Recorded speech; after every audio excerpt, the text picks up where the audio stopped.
Welcome everybody to this new CMCC talk.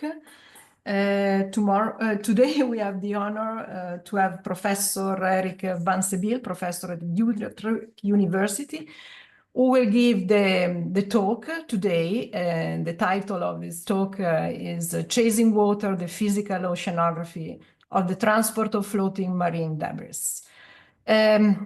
As usual, traditionally, the moderator, that today is me, Simona Masina, from CMCC, of course, from the Institute for Earth System Prediction, as common, I will take some moments, I will steal some minutes to Erik to provide a very brief overview to all of you, especially those who are connecting for the first time to this CMCC talk events, to describe you what is CMCC. So CMCC, very briefly, is a leading research center focused on understanding the interaction between climate change and society. We have a large, I would say, a large number of collaboration all around the world, either in Europe and also outside Europe.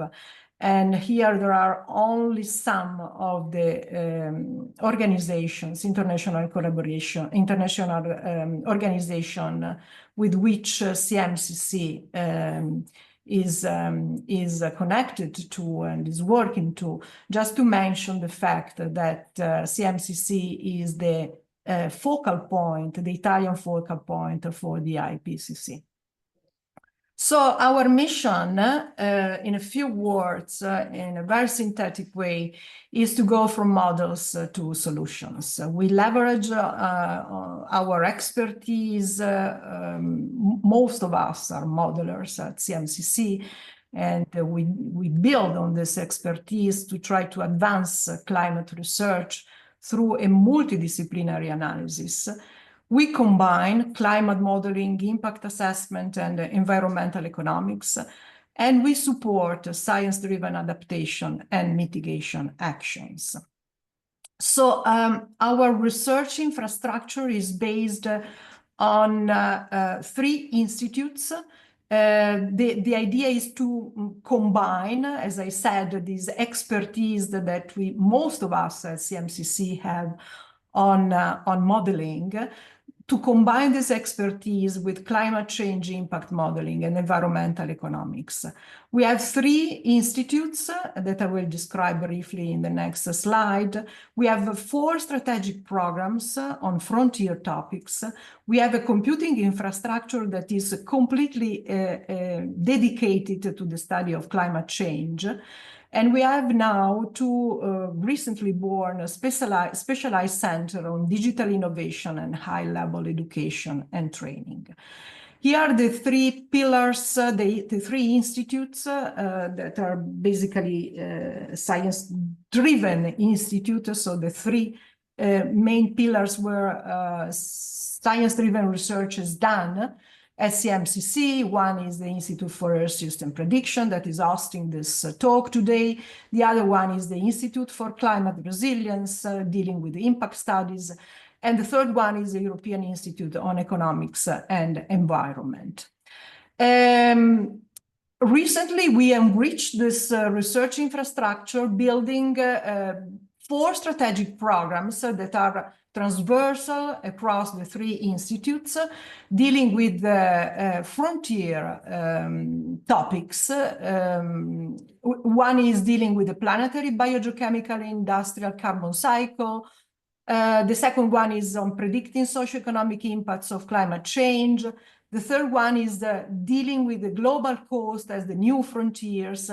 And the fourth one is dealing with the integration of AI and machine learning in the modeling chain.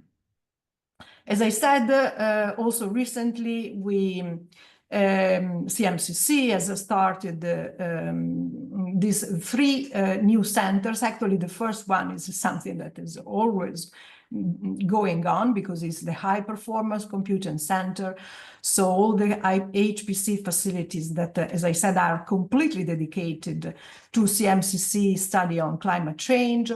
The second center is on Advanced Digital Innovation Center, and the last one, the third one, is Advanced Training and Education Center, since it's important to say that we also believe that training and education is part of our mission within CMCC. I try to be as fast as possible to leave the floor to Erik, to our guest. Just a few practical tips. You are not allowed, all the, you know, the people connected are not allowed to switch on their audio and their video because they are deactivated by default. If you need to intervene or ask a question, please go to the Q&A section and write them in this section. And at the end, I will try, you know, to deal with this discussion and pose the questions directly to Erik. So coming now to the speaker today, Erik van Sebille is, as I guess most of you know, is a professor of oceanography and public engagement at the Utrecht University, where he also received his PhD in 2009. He has worked at the University of Miami, the University of New South Wales in Sydney, and the Imperial College in London. Erik is investigating, since many years, I would say, how ocean currents move stuff around. He has won the Outstanding Young Scientist Award from the AGU's Ocean Science Division, the AGU Messelwein Medal, and the George Wurst Prize. He is the lead developer of the open source Ocean Parcel code for Lagrangian ocean analysis. He is the co-author of a textbook titled Ocean Current Physical Drivers in a Changing World, in collaboration with Professor Robert Marsh. He led the European Research Council starting grant project, Tracking of Plastics in Our Seas, and is now leading another project called Tracing Marine Microplastics by Unraveling the Ocean's Multi-Scale Transport Processes. In parallel to this, you know, is research, to this ongoing work in physical oceanography, he also leads a research team on how scientists can be effective and inclusive in their communication and engagement with the society, specifically on the climate crisis. So with this, I leave the floor to Erik. Please, Erik, you can share the screen. And the floor is all yours. Yeah, thank you. We'll share. Thank you very much, Simona. Welcome.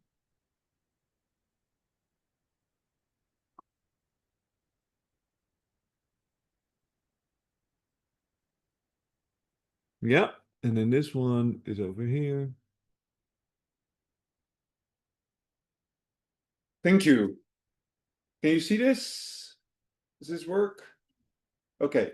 Okay, well, thank you so much, Simona, for this nice introduction and also for this nice overview of what the CMCC does, because that really helps me also as I'm here for the coming 3 days, interacting with all of you, gives me a better understanding of what this exciting organization is about. So thanks for hosting me. And I will kick off indeed with a short presentation on what we've been doing in my team. And my team is all about Lagrangian oceanography, Lagrangian ocean analysis, how oceans move stuff around indeed. And that stuff can be anything from pure water to nutrients, to plankton, to icebergs, to sargassum, to fats. I will briefly touch on in this presentation, but most of it will be about plastic pollution. So that's really the core of the presentation that I will give today. But the key thing about Lagrangian ocean analysis and what gets me so excited about it is really just the prettiness of the animations that you get. And therefore, I start always with this figure. This is actually the back cover of the book that I wrote with Bob Marsh. The Southern Hemisphere is on the front cover because the Southern Hemisphere needs a little bit more attention, deserves a little bit more attention. But the Northern Hemisphere is on the back. That's also useful. Most of us live there. And on this map, you can see the, well, what I would call, especially in this country, a spaghetti plot. All kinds of strands. Every single line here is the trajectory of one virtual drifter. One virtual drifting particles moving over the surface of the ocean. The color is completely random. That's just to help you kind of like see what's out there. And this is in the 112 degree global GLORIS simulation, the Copernicus product for ocean surface. That's our workhorse product that we use in my team. And the goal, in essence, of what we want to do in my team is that we want to understand the complexity and the patterns of this. So how do you get patterns out of this kind of movement of particles? Now, this is just the plot, the figure, but you can also make an animation of this, of course. So here you see exactly the same simulation, the same 112 degree NEMO surface fields. We, by the way, use the raw data directly from Mercator Ocean because, and I will touch later on that too, it's very important if you do these kind of analysis that you use the uninterpolated field. So we need raw fields. It is very important for the type of analysis that we do. I'm saying here to a computational audience on the original CGrid. So that's what we have here. And what you see here is just a very idealized simulation where we put particles everywhere in the ocean on a rectangular grid. And then we have the ocean flow move these particles around. And what you immediately see is that, well, the equator widens out, particles move away from the equator, they diverge there, they also diverge in the Southern Ocean, and they converge in the mid-latitude bands. They converge there because that is where the Ekman pumping actually moves water down. So these particles, by default, by the way that we set up the simulation, always stay at the surface of the ocean. We can also track them in 3D, but we didn't do that here. We track them purely in two-dimensional surface ocean fields. And of course, even though in the ocean the flow itself is incompressible and therefore non-divergent, if you make a two-dimensional cross-section through this flow, you do get convergences and divergences.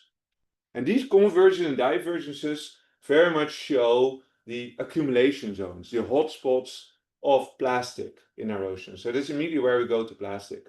These 5 areas here in the North Pacific, in the South Pacific, in the North Atlantic, in the South Atlantic, in the Indian Ocean, they are the accumulation zones, the garbage patches, if you want, where plastic all accumulates, purely because of the two-dimensional circulation.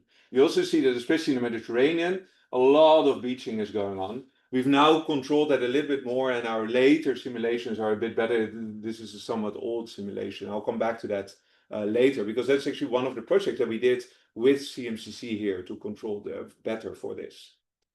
Now, this is an idealized simulation, but as Simona said, I had an ERC starting grant project that just finished 2 years ago, and the goal of that project was to map out all the plastic in the entire global ocean. You know, you need to be a bit ambitious with starting grants. So I said, I will create a 3-dimensional map of all the plastic in the ocean. And luckily, I was able to recruit some very, very good people in that team, including one PhD candidate, Michael Kaandorp. He now works for ECMWF in Bonn as a data simulation person. You may know of him. He did his PhD in my team, and he came up in the end with this map. This is the map of all the, well, our best estimate last year, 2 years ago, of where plastic resides in the surface of the ocean. And what you indeed see then, if you take account the proper sources, the proper transport mechanisms, sinking, biofouling, everything that we thought was important for plastic transport, you end up here with, in the ocean, again, the 5 gyres, low concentrations along the equator, low concentrations in the Southern Ocean. And then here we also did the beached plastic. So high concentration, especially in Southeast Asia, and lots of the parts in the Mediterranean where we are right now also very high concentrations. This is only the surface map. In the paper, we also have the map below the surface. Oh, sorry, below the surface, where and roughly as much plastic is in the upper 5 meters as is in the rest of the water column. It's roughly 50-50% equal. And maybe I don't want to spend too much time now more digging into that, but if you want in the questions, I have a few backup slides to show that a little bit more. And then the starting grant was finished 2 years ago. We created this map, and I wondered, well, what's next? What am I now gonna do? Where are the scientific frontiers? What do we want to know? And I don't know exactly when it was, but at some point I looked back into the raw data, the observational data of the amount of plastic floating on the surface of the ocean. And that kind of data is actually quite a big data set, tens of thousands of data points, and they typically come from these kinds of measurements. So a ship with a manta trawl behind it, and that trawl is trawled through the ocean for a nautical mile or so. It is a width of something like 60 centimeters, and it's just trawled through the open ocean. And after it's been trawled for the nautical mile, it's been pulled back into the ocean, into the ship, and researchers, mostly students, then start sieving through whatever is in that net. And they count the number of pieces of plastic in that net then. And because we know the length of the trawl, we know the width of the net, we have a number of pieces per square kilometer. You can convert it to that. And this is the raw data from a big data set. Most of this was collected by the Sea Education Association out of Woods Hole. They have a ship, and they've since the 1980s already been doing expeditions from here, so from Massachusetts and Boston to Bermuda, and then back to Florida. And all of these dots here are individual measurements like that. So they are the measurements of one of those trawls. Now, the key thing is that there's hardly any large-scale structure to be seen, right? The scale here is 2 orders of magnitude. It's a logarithmic scale, and it is very easy to find 2 samples that are very close together that are 2 orders of magnitude different. There are also the white dots are where the net came completely empty. There was no plastic at all to be found in the net. So even though here we're in this accumulation zone where we've got a large-scale Ekman convergence, where we've got a large-scale sinking of material, even here, on scales of kilometers, the variability of amounts of plastic in the ocean is a factor 100, easy. And I don't show you here the time dimension, but even when, if you look into that and you can find subsequent trawls where there was more than a factor 100 different in the amount of plastic. So the point is that the variability, the spatio-temporal variability of plastic in the surface of the ocean is very, very large. It is not a smooth field. It is extremely spatio-temporally heterogeneous. And when I saw that, I thought, okay, that is interesting. Where does this come from? Because there must be some physics, there must be some processes in the ocean that lead to this very high 2 orders of magnitude variability in the amount of plastic in the ocean. Now, we do have an idea of what actually controls the transport of material of plastic in the ocean. And a few years ago, I led a large review paper in environmental research letters. I hosted a workshop in Utrecht with a lot of expertise, also here from Italy a lot. And we came up with a list of processes that are important, we think, to include if you want to simulate how plastic floats through the surface of the ocean. And that starts from the large-scale open ocean processes, the currents, the Ekman transport, the gyres, submeso-scale open ocean processes, the Stokes drift, very important. I'll say much more about this because this is one of the projects that we did here with CMCC. Internal tides may be relevant, and there's a group from Spain now working on this. Direct wind transport, Langmuir circulation, so the wind rose on scales of tens of meters. I'm going later to Lagrangian to talk with people there about this process. Vertical mixing, ice formation, melting and drifts, everything in the Arctic. River plumes and coastal fronts, coastal currents, extreme events like tsunamis, big spills. And well, when I did the invitation, I wasn't careful enough. I accidentally also invited a few biologists. So there's now also transport by biology on the list. But I guess it makes sense because, well, so that is about the, for example, birds that pick up plastic in one place and move it to another place, or whales that move it. I'm not sure how really important it is, but at least we put it here on the list. And this is, I think, as a physical oceanographer, this is a list that we can do something with, because this says something about, well, which processes are important. And that, I guess, is the way that I look at plastic in the ocean. You know, all that plastic that is in the ocean, that's an atrocity.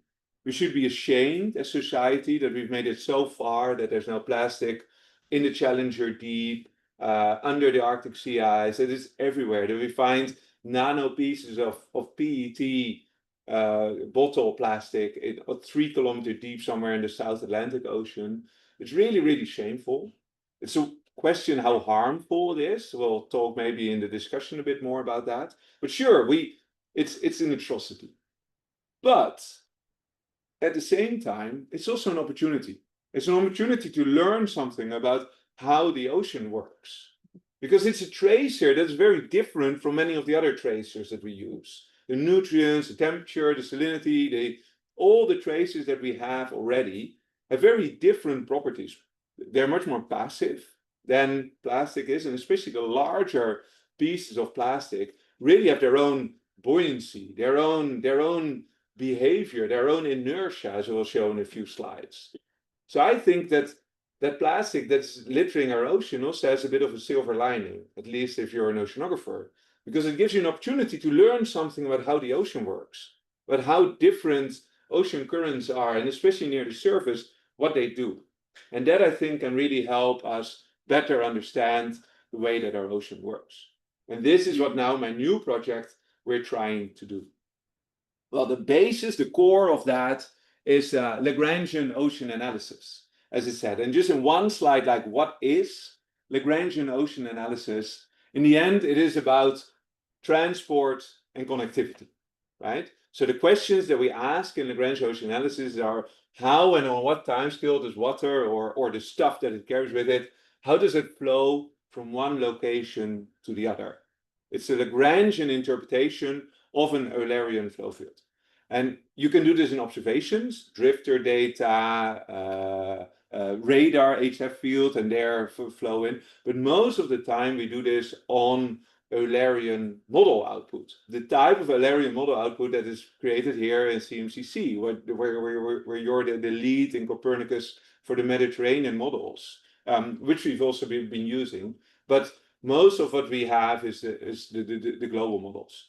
So we take those gridded hydrodynamic models, and they provide our Eulerian velocity fields, and then Lagrangian ocean analysis is not more complicated than this equation, right? X dot is V. It is literally just tracking the flow fields. That means that the only two operations that a Lagrangian ocean analysis needs to do is interpolation. You have yourself a virtual particle somewhere. What are the properties at that location? What is, for example, the flow field at that location?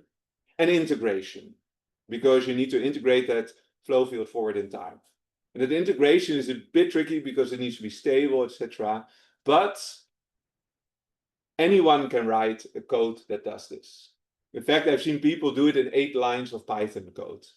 Right? ODE solver is giving you a pretty good Lagrangian ocean analysis solution. So it's not hard to do this, right? You just do interpolation and time integration, and that's it.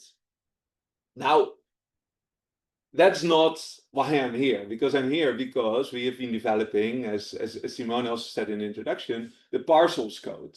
And the parcel code is a Lagrangian ocean analysis. It's not 8 lines of code, I can tell you. We're more like 25,000 lines of code now. But it does a lot more. So ocean parcels is a way to do that ODE solver, but it also does a little more. It's a highly customizable Lagrangian code, a simulator framework. And it's not a model in the sense that you can just run it. It's more a toolbox, just like SciPy is a toolbox or NumPy is a toolbox. You can use it to create your own model of the way that you can write your own particles with behavior. It's more like a programming language than a model in that sense. And it's now almost 10 years old. In fact, we're throwing a party at the beginning of October in Utrecht, the 10-year anniversary of parcels. You're all very welcome to attend. Check out the part of it will also be online. But if you want to be in Utrecht, you're very welcome, and there will actually be a party also.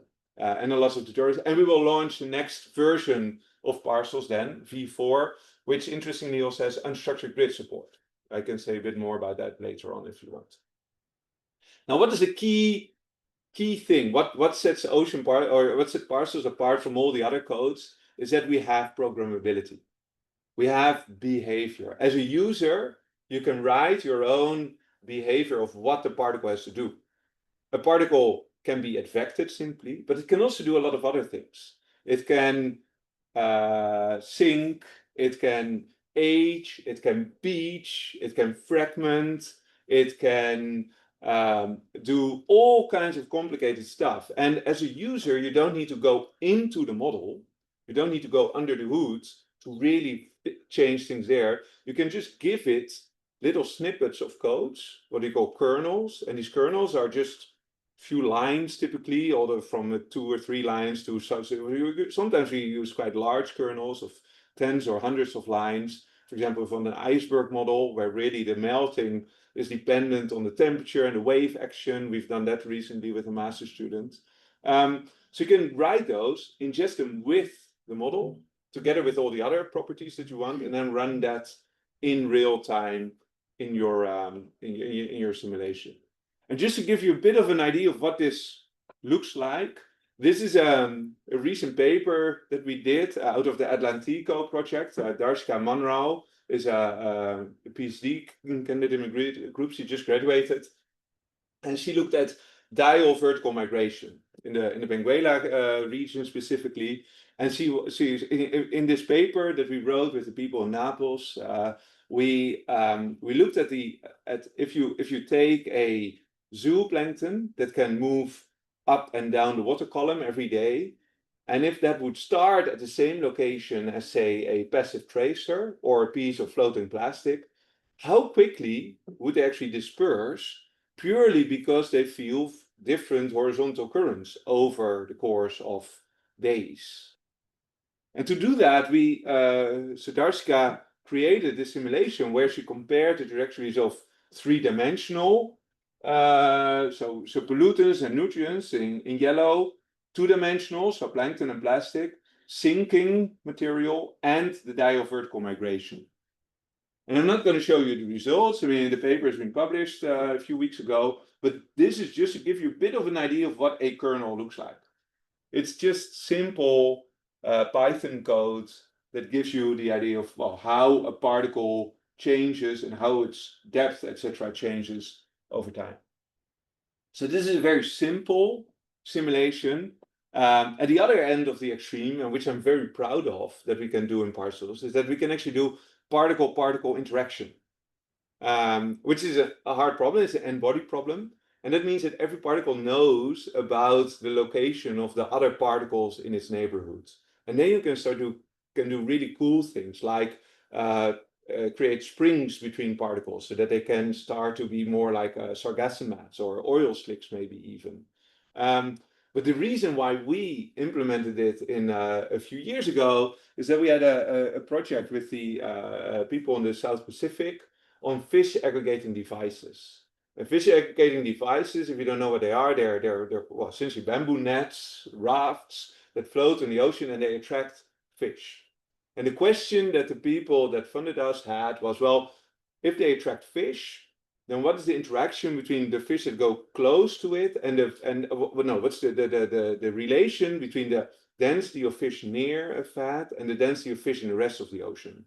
Because in tuna fisheries in the Pacific, the amount of fish, the health of the fish stock is measured by the amount of fish that are caught. Catch per unit effort, that's called. But catch per unit effort depends on where do you catch. And almost all tuna in the Pacific are caught near fats. So the fishing is completely focused on the fats. And the fisheries are saying it's going fine with the stock because since the 90s, our catch per unit effort is roughly, is constant. But that doesn't mean that the health of the entire population is good, because what you could also have is that near the fats, the tuna stay there, but outside of the fats, the populations decrease. And then what you can have is a hyperstable system where at some point there's so few tuna outside of the fats that it can't replenish nearby the fats. Now, we wrote a paper to investigate this and to explore the complexity of this system. But just to show you a very, very basic example of what we have, here we have a bunch of particles, virtual particles, and every blue one is just a random mover. It's not a tuna yet. I mean, for tuna, we also have swimming, we have all kinds of other hunger, we add that too, but here's a simple simulation, because I think you can see it nicer here. Every particle will just have Brownian motion. It will move around, there's no flow, and the two red ones are the fats. And all the blue particles that are within the red circles get attracted towards the fats. And this is what that looks like. So you see that sometimes they share their population and they go away. And this is just 20 lines of code to write this. And then you have yourself a particle interaction simulation. Right? Isn't it fun? I think you can do so much more with this. And with really complex flows and complex structures. As I said, the sargassum that is attached to itself in mats. If you go to the scale of grid cells, it becomes important what the shear is inside that mat, because it can break apart. And with this kind of simulation, we can start doing these kind of analysis. But back to the plastic. Back to what I said about, well, the spatio-temporal heterogeneity. How come that sometimes we find 100 times more plastic in our mantle trolls than a few kilometers away? What really controls that variability? Now, I want to make the simulations that can actually show this heterogeneity, that can do this, that can reveal it, so that we can start to investigate it, look at the patterns, look at formational hotspots, all these kind of things. But the question is, of course, then how? How are we going to do it? Because it is on a range from the global scale all the way to the range of the very, very small, the mixing, the Stokes drift, the Lagrangian circulation. And this is my solution to that problem. This was the graph, the schematic that I put in the proposal for the Dutch funding council that got funded. So apparently it worked out. And the point is, as you may have seen before, on the x-axis are all the length scales, and on the y-axis are all the time scales. And these are all the processes that we think are important for the transport of floating material. Now, everything in green is what we can now resolve, or at least in the next few years, we'll be able to resolve on a global scale with hydrodynamic models, Eulerian hydrodynamic data sets. The wind-driven gyres, the slope currents, the surface currents, maybe some of the submersive scale eddies, the residual tidal currents. So anything, I was a bit optimistic here, and I put the boundary at, say, a kilometer or so. Global scale kilometer, or global kilometer scale simulation. Hopefully we can get there. And then the time scales that's associated with it are a few hours or so. But that doesn't give you anything. Now there's two things we can do. The traditional way of solving this problem is to wait. To wait for computers to become better, to become more powerful, for models to become more efficient, and just essentially to wait for this green bit to grow towards the bottom left and involve more and more scales. But I don't want to wait. I want to do it now. So my other solution is to not wait for the hydrodynamic models to be able to simulate the Lagrangian circulation or the Stokes drift or the inertia, but to do it on the vertical particles themselves. They are equations, after all. They are equations for accelerations. And those we can put on the particles. We don't need to simulate them in the Eulerian model. I think, or I hope, or I at least convinced a few reviewers that this would be possible to do this on the particles. And to give you an idea of what that looks like, this is super, super fresh work that we're now, a postdoc in my team, Maaike Bos, is writing up. She was at EGU, she presented a poster or a presentation, I think, about this. And this is a horrendous equation that you don't need to understand completely, but it's called the Maxi-Riley equation. And essentially, it is the equation, or slightly simplified form of the equation, that tells you if you have a buoyant particle in a flow, how will it move around? And that's the acceleration of the particle itself is UP, and the acceleration of the fluid flow is UF.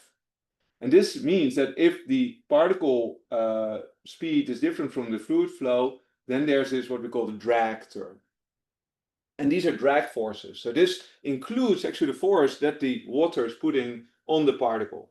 And this is especially important for larger particles, particles of, say, centimeters. That's when this becomes interesting. Smaller than that, this is all passive and colloidal, but for large particles, this becomes interesting. And what Maaike has found, quite surprisingly and counterintuitively, I would say, and it's maybe a bit small to see, but here she did a simulation with one particle, in this case, somewhere in the North Sea. And the black line is just if you would just use a passive, a tracer particle at the surface of the ocean. And then depending on the particle Reynolds number, so how turbulent the flow is relatively, or how turbulent the particle is, you get different results. But they more agree with the passive particle when the particle Reynolds number is very high, which is surprising until you realize that for very high particle Reynolds numbers, you don't have Stokes drag anymore. You don't have linear Stokes drag. But in that regime, you get to Newtonian drag, which is quadratic in the density difference or in the speed difference, so much quicker dampens out any speed differences. Anyway, this is a first startup level. The second term is the acceleration forces. So just the fluid itself, the fluid acceleration forces, they put a force on the particle, and that also changes the particle. And then the third one is actually the Coriolis force. The Coriolis force is important on the particle, and especially when there's a difference. So there are two parts of this. One is the difference between the flow and the particle itself, and the other one is that if the particle has a non-zero buoyancy, if the buoyancy is not 1, if the density difference between the particle and the flow, if there is a density difference between the particle and the flow, then the particle itself also feels a Coriolis force. And that is also very important. That's actually super important to also simulate because it changes the results a lot. So this is one way where if you put this on a particle, you can also do this for the tides. We've done this for the tides already because the tides are very predictable. We're now going to do this for Langmuir circulation, to put the physics of the Langmuir circulation on the particles so that we don't need to wait for the global hydrodynamic models to catch up to the resolution where they can actually explicitly resolve this. Now, another very, very important aspect is actually waves. The Stokes drift due to the waves. And that's the project that I did here with Emanuela and Amy, yes. And together led by a postdoc in my team, Siren Roos. She's now moved to Warnemünde in Germany, where she's a postdoc right now. And she looked into how actually to incorporate Stokes drift and Eulerian currents. And before, what we in my team and most of the other groups around the world had always done is you take the Eulerian flow fields without wave model, you take the output of a wave model, wave watch, you just add the two. Siren showed in this paper that that's a very bad idea, that actually doesn't work at all. In fact, it's even better to just use the Eulerian model in that sense. And because the difference is very season dependent, because it depends a lot on over which depth scale the wave energy is actually distributed. So you get a very different result in summer in the Mediterranean versus in winter.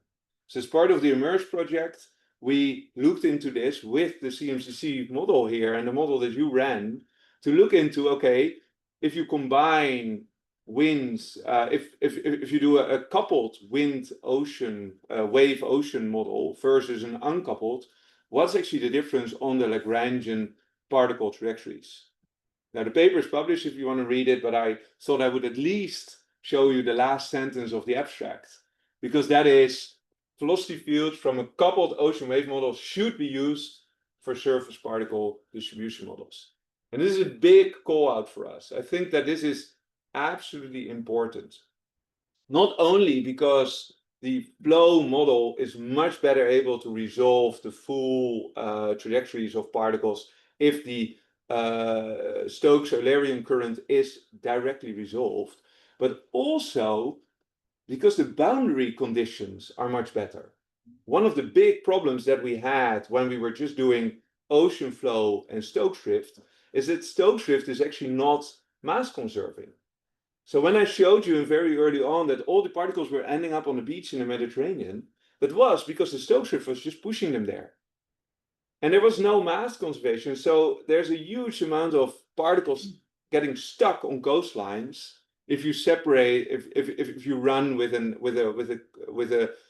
non-coupled wave model. If you put your particles with a non-coupled wave model, so very important. And I strongly hope that what you are doing here in the Mediterranean with your coupled model, that will become also the de facto global solution. It would really, really benefit us in our work on Lagrangian ocean analysis. Now, in the third example of something that you can do on the particles is actually biofouling, and this came from a project with collaborators at Politecnico in Milano, where Federica Guerini, she was a PhD candidate at the time. She visited me for 3 months in an internship. And she looked into how actually the carbon flux changes when biofilms grow on, well, in this case, microplastics. She investigated that for the Mediterranean Sea, looking both at the 2004 estimates of the amount of plastic and the amount of carbon, and the 2050 amounts of plastic and carbon. And the reason why I was interested in this project is because I've been so many times to conferences, meetings, where you end up in a bar with some colleagues and you start to wonder and let your mind loose. And at some point, for a few times in a row, I would get into these conversations where someone would say, hey, but if we have carbon, so if you have a biofilm growth on a piece of plastic, then that changes the buoyancy of the piece of plastic. Most of the time it increases it, so the plastic will start to sink. And that is a carbon flux, of course. But you can also imagine that if that biofilm, if the plankton wouldn't have grown on the plastic, it would probably have grown in the ocean itself, and it would also have sunk. That would have been also a carbon flux. Now that carbon flux, because the sinking speed would be faster without plastic, that carbon flux would be higher. So the argument that would come after a few beers would make is that, well, plastic is kind of like the life buoy of plankton. They hang on to it and therefore they sink slower. And the slower sinking literally means a reduced carbon flux and therefore a reduced biological carbon pump. But then, of course, it's easy to make that kind of argument, but how to estimate? How big is this effect? Is this an important effect? There are a few groups around the world that say that this is a very important effect and that this is one of the ways in which plastic and climate actually interact. More plastic in the ocean means less carbon drawdown to the deep ocean through the biological carbon flux. I'm skeptical about that because I think that the amount of plastic in the ocean is far too small, and that's what Guerini and I actually no, and we don't want to increase it. No, but we want the carbon pump to work, right? So plastic is bad for the carbon pump. So what Federica tried is to actually try to estimate how big is this, and that was in the end this estimate here. Depending on which part of the Mediterranean you're in, it is Well, up to, in the most extreme cases, up to 4.5%. But in most of the cases, it is far, far, far smaller, less than 1%, especially nowadays. Maybe by 2050, it will become a bit bigger. But to me, this really shows that no, at least in our simulations, we don't see this reduction in the carbon pump because of more plastic in the ocean. Now, and then finally, as a final example of what we do with the plastic and all that, and I wanted to focus a lot on the Mediterranean, of course, being here in Italy. This is work with people from the University of the Balearic Islands, Pompa et al. And here we looked at modeling the risk, a bit like what you're doing also here, I think, in some work like you're doing, Gio. Looking at, well, the number of species in the Mediterranean that might be at risk from ingesting plastics. And that's the map over here, the number of species. And then we've overlaid that with estimates of the plastic concentrations. Where is the plastic in the Mediterranean to get to hotspots of, well, where are these animals actually at risk of ingesting plastic?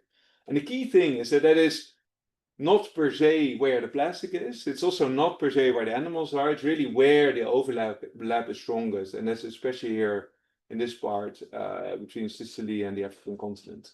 That's where the concentrations are highest.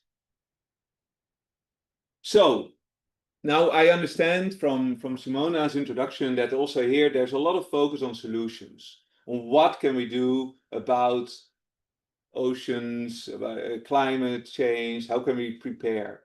And I'm also more and more thinking about solutions to the plastic in the ocean. And I have a very strong opinion on what solutions to the plastic in the ocean should be. And it goes along 5+1 arguments. Now, I think that we need to clean up the beaches. That's essentially the point. Cleaning up the beaches is the core, the best way to remove plastic from the ocean to begin with. And the reason are these, 5+1. So the first one is most of the mass of plastic is large items, right? I haven't shown, but I have an extra slide that shows that 95% of all the mass of plastic is in items larger than 5 centimeters. Most of the marine plastic originates from the coastal zone still. And most macroplastic stays in the coastal zone for a while. And we think that's because of the Stokes drift. So large items are very buoyant and they constantly be pushed back close to the shoreline by the waves, essentially. Now, when plastic is on the beach, it can be resuspended into the ocean, but most of that happens in a smaller size category because fragmentation mostly happens on the coastline. A plastic bottle washes up, and then on the sand, the scraping of the sand, the pounding on the rocks, that is where most microplastics are generated. And those microplastics then move back into the open ocean. So this means that if you want to fix the problem of plastic in the ocean, you should start with the beaches, because that is where most plastic is. And if you don't believe this argument, and I have one bonus argument, and that's actually from a group of environmental psychologists, friends of mine at the University of Exeter in Plymouth, and they did a study to find that cleaning up plastic is actually good for your mental health. They did an experiment where they had people walk along the coastline. They had people walk along the coastline, and then they checked their mental health. And walk along a coastline increases your mental health. It is good for your mental health. And then there's a second group, and they asked these people to also pick up any of the pollution that they saw on the coastline. And their mental health increased even more. So if you want to do something about it, if you are at the beach, remove all the plastic that you see, all the pollution that you see. Don't do it for the ocean, do it for yourself. But the question is, of course, then where to do this? And we've done now more and more work on also the Dutch coastline, figuring out where does plastic actually beach and when does it beach. But I'm going to show you a really nice example that we did for the Galapagos Marine Reserve, working together with the Galapagos Conservation Trust and the Charles Darwin Foundation, where we helped map out what are the key beaches around the Galapagos Marine Reserve where plastic fluxes are highest. So that if the park rangers, if they go out somewhere and want to remove plastic from a certain place, they can target specific areas. They can really optimize their removal. So we did big simulations around all the beaches, and that ended up with a connectivity matrix that maps from any source beach on the y-axis here to any sink beach on the x-axis here. And see that most of the time it stays quite local. If plastic is on one beach, then it's probably on the next beach, quite close by. But sometimes there's also really hotspots very far away, or even on other islands that you can see. And then we used network tools, network algorithm tools to figure out, and this was work by Stephanie Ipma, was a postdoc in my team, used the network tools to find out, well, which are the optimal beaches. And a bit to my disappointment, it depends a lot on how you define optimal. What really your metric is, what your cost function is that you want to optimize. So that means it really depends, depending on these kind of metrics between us, sink metrics, retention matrices, you get different beaches. But still, I think that this is a kind of thing that could be useful for management.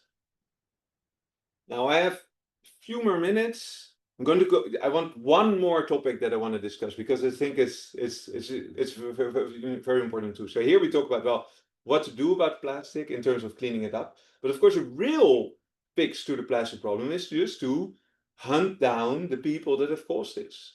Whose plastic is it actually that's in the ocean? So the way that we phrase this is, and this comes from a PhD candidate in my group, Claudio Pirard, and he phrased it this way: if you find plastic at location X, then what's the probability that it came from a certain source S? Now, some of you will immediately recognize this as a Bayesian formulation, right? In fact, it is. This can be defined as P S given X, and you can rewrite that into this right-hand term over here with three terms. The first one is Px given S, that's the likelihood, and that is if a plastic comes from a certain source S, what's the likelihood that it ended up in location X? This is literally what our simulations give us, because we start particles in location S and we move them with the flow to another location. P of S is the prior, is how much plastic was in this source S to begin with, right? Not all sources are the same. And this is what a lot of the geographers and all kinds of groups around the world are now making atlases and databases of where does plastic actually enter the ocean. And the most difficult term was actually P of X. That's the normalizing term, and it's what's the probability for there to be plastic in the first place. And now you can do this on the open system, but we decided to just do it on the closed system. It's a small detail, I won't go to it too much. Because the point is that if you know the likelihood and the prior, you can combine them. And you can compute the likelihood that a piece of plastic came from a certain location. We haven't done this yet in the Mediterranean, so I can't show you a Mediterranean example, unfortunately. But we have done this on the Dutch coast, where we took one specific location here in the southwest of the Netherlands. And with Bram van Duinen, he was a bachelor student actually in my group who did his bachelor thesis on this and published it in GRL. Super, super smart. We looked into, okay, if you would find a piece of plastic on this beach over here, where could it have come from? And that depends on the time. You see here, blue is from the fisheries probability, red is from a coastal zone, and black is from the rivers. And you see that varies over the time. Most of the time it comes from the Channel region, right? The French or the Brits. Sometimes comes all the way from Scotland. And sometimes also it comes from the Netherlands when the flow is a bit reversed. So with this in mind, you could ask yourself, okay, if I find a piece of plastic on a particular date, what are the most likely sources of that plastic? Except for there's one problem with this. There's one big unknown. I mean, there's a lot of problems with but one big problem, and one problem that I, as a physical oceanographer, will never be able to solve. And that is that the results actually depend strongly on how long the plastic has been in the ocean. You can imagine that the longer it's been in the ocean, the further away it's come from. Bram actually calculated that, and that looks like this. Here you see on the x-axis how long the particles have been in the ocean, and on the y-axis what the most likely sources are. And what you see is that for plastic that's been in the ocean very short, only a week or so, most of it is, well, it's orange, it's Dutch, right? Of course. But as it grows over time, it becomes more and more blue. It becomes more and more from the east coast of the UK. This is Thames estuary plastic. This is London plastic ending up on Dutch beaches. The dashed is the fisheries contribution, and the other is the non-fisheries contribution. And what you see is that even if plastic has been in the ocean for more than 18 months or so, well, then could even have come all the way from Scotland, as seen here. So this means that if you really want to play the blame game, if you want to highlight where does plastic most likely come from, you need to also take into account how long it's been in the ocean. And as physical oceanographer, I can't do that, but I think we can collaborate. We can collaborate with chemists who can really figure out what the structure of the plastic is, the bonds, the fragmentation, the degradation state. We can work together with biologists who can figure out what lives on the plastic, the algal coating, the biogrowth, all these kind of things. And we can maybe even work with archaeologists. Archaeologists that really that figure out what is it, right? Archaeologists are trained to create a history based on an artifact. And this is an artifact.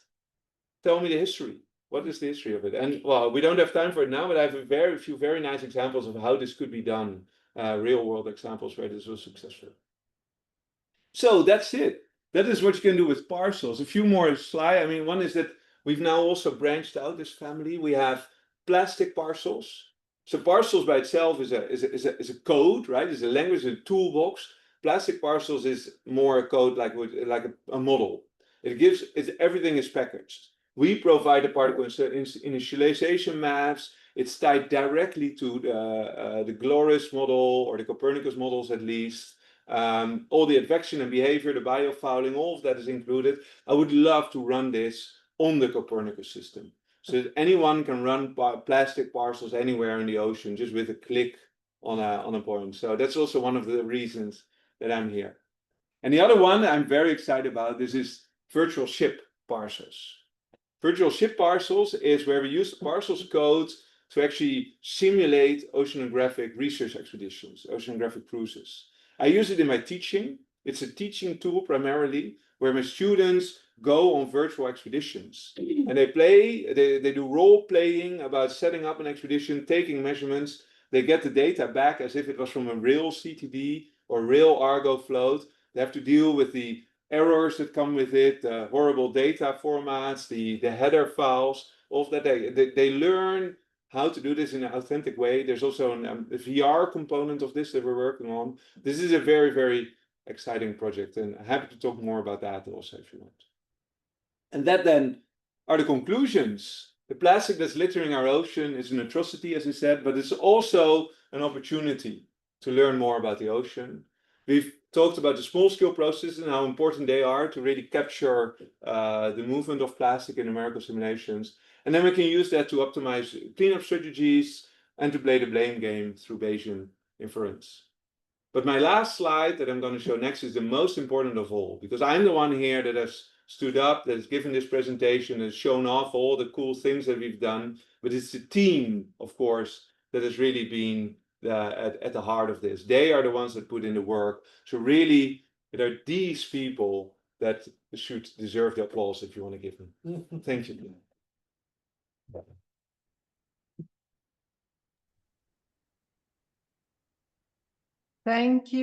Thank you very much, Erik, for this wonderful, exciting presentation. We still have more than 100 participants, and we have some questions. I received some questions in the Q&A section. I start with one Achille Ciappa. Achille Ciappa says it's very interesting, and you would like to know your opinion on the satellite detection of plastic, which is the possibility that satellite provides, and if the modeling can support the interpretation of the satellite observations. Yes. In 2 weeks' time, I'm going to give a seminar at Esrin in near Rome to talk about indeed satellite and remote sensing of plastics. I know that most people are interested in directly detecting plastic through hyperspectral methods, maybe visual or so. I doubt that that would be very useful. I'm skeptical about its use, particularly because I think that there is no clean plastic in the ocean. Plastic always, especially microplastics, what most of us are interested in, because those are most in number, and those are also most risky, because there are far more organisms that can ingest a piece of microplastic than there are that can ingest an entire plastic bottle. Microplastics always come with some kind of coating, biofilm, water around it. And that means it is very, very hard to detect in any hyperspectral method. Yes, it works in the laboratory if you have clean plastics, but I haven't seen much really well done work in the real ocean. Now, on the other hand, I do think that knowing ocean currents is very important. So here I've talked about hydrodynamic models. When I go to Esrin, of course, I will only talk about remote sensed ocean currents, and especially the surface currents. Because we know, and that's actually the work by Ronan, that just doing the geostrophic flow, that it is not nearly good enough to get any of the patterns and any of the heterogeneity that we want here in the flow. So geostrophic currents are not going to solve, are not going to map plastic in the ocean. So I do call on ESA to think more about remote sensing of surface currents. Nadia's happy. Okay, thank you. I go to other questions, and well, I give the priority to the people who are not in the room, because I guess that who is in the room can directly ask you the question after. Yes. Okay, that's the reason. So another question comes from Tonia Astrid Capuano. She's interested in knowing if you already introduce any kernel in your plastic parcel code that deals with chemical weathering. Good question. So no, we don't do chemical weathering yet in a kernel. As far as I know, in my team at least, no one has tried that. Well, it's not entirely true. We once tried a little bit when we did a project on nanoplastics. And the aim was to look into the effect of pH, but the chemists that we worked with, they weren't quick enough to provide us with the relation between pH, salinity, and chemical weathering rates. But I would say that if you know those rates, if you know how quickly plastic weathers based on environmental properties, then writing a kernel is, well, I know as a teacher never to use the word trivial, but easy, because it is literally, if you have the equation, you can change the density of the plastic based on its environmental conditions, which is an interpolation. Yeah. So go for it. Yeah, exactly. There is something to be done. Yeah. Another question is from Christina Forbes. Very interesting and exciting presentation. I understand your system and research are focused on plastic, and I wonder if it could be used to determine the drift of other projects. Other objects. Yeah. So absolutely. can program be used to simulate larger objects like person boats and whatever. No, and people have done that. People have used parcels for tracking capsized sailboats. I know a group in South Africa has done that. We've done it for tracking icebergs with drafts of tens and hundreds of meters that we would then melt depending on the temperature around it. So the temperature distribution of vertical and the wave action on the sides. We now have a big project on sargassum, so the floating seaweed, and how that changes in that, and to do a lot on that. I know that there are groups that have used parcels to do UAV steering, so simulating underwater vehicles. There's even been groups that have used parcels on the moons of Jupiter, and to do the flow around there and to track the flow. So even though, well, you know, most of the funding in my groups comes for studying plastic, but actually I'm very happy also to do other things, carbon, all kinds of objects that move around with the ocean.